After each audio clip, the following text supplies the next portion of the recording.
So we have our queue in place, but we don't actually want to start with it empty. We want to place our root node into this queue to start with. So to do that, we will simply write this inside of the array. This is simply referring to the root node of our binary search tree. Now we are going to write a while loop.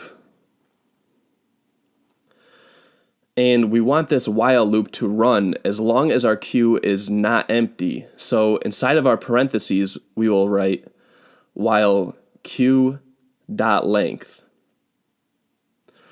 Okay, the first thing that we want to do inside of our while loop is shift out the first node in our queue and save it in a variable. So we will say variable tree node equals queue.shift.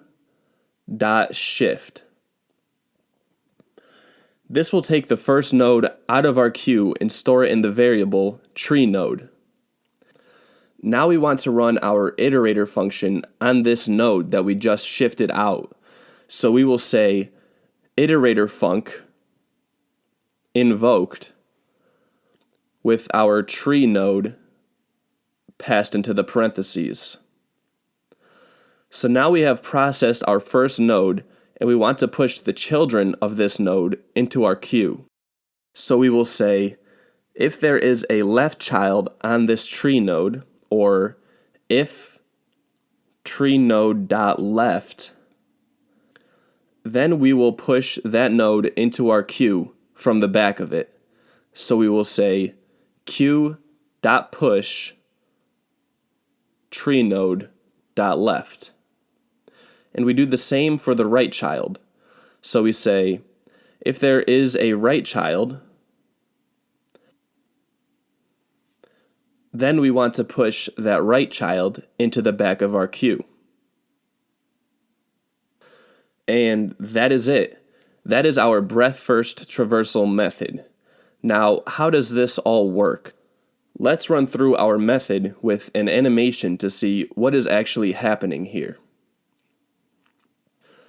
Throughout this animation, I will keep an image of our method in the upper right-hand corner so we can reference it and follow what is going on. The first thing that we do in our method is we define a queue and place our root node into that queue. We then define a while loop that will continuously run as long as our queue has length or is not empty. Inside of our while loop, shift out the first node in our queue, save it as the variable tree node, and then run our iterator function on this node. We then push both of its child nodes into the back of our queue, and then we are done with this node so we can forget about it. Then we simply start our while loop again because our queue is not empty. We shift the first node out and run our iterator function on it. Then we push its child nodes into the back of our queue. And now we are done with node 30.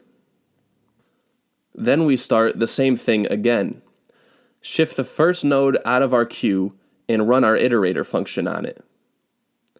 Then we push its child nodes into the back of the queue. Now we are done with node 70.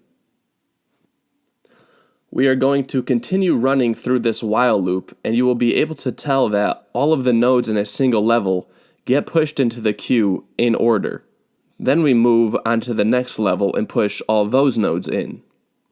Using our while loop in this way is what allows us to process nodes level by level instead of branch by branch. Keep an eye on that as we move through these next couple of loops.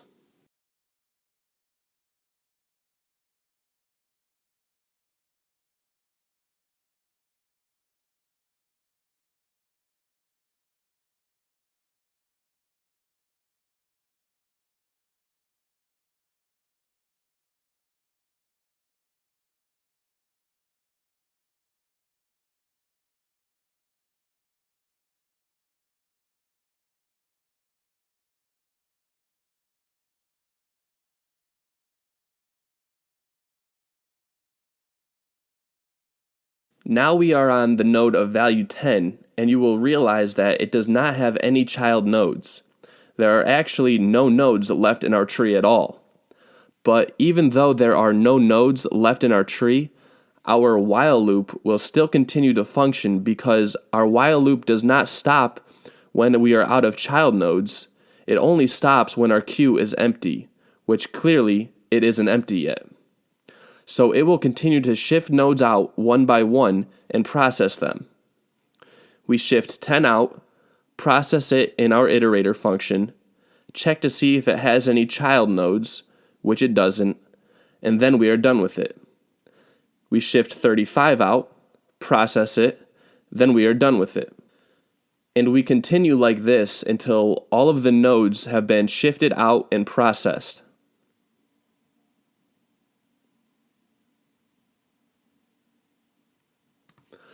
And then finally, our queue is empty, so our while loop will stop.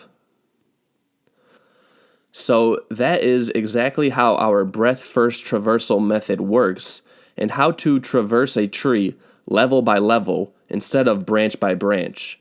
Let's test it to make sure it works in the next video.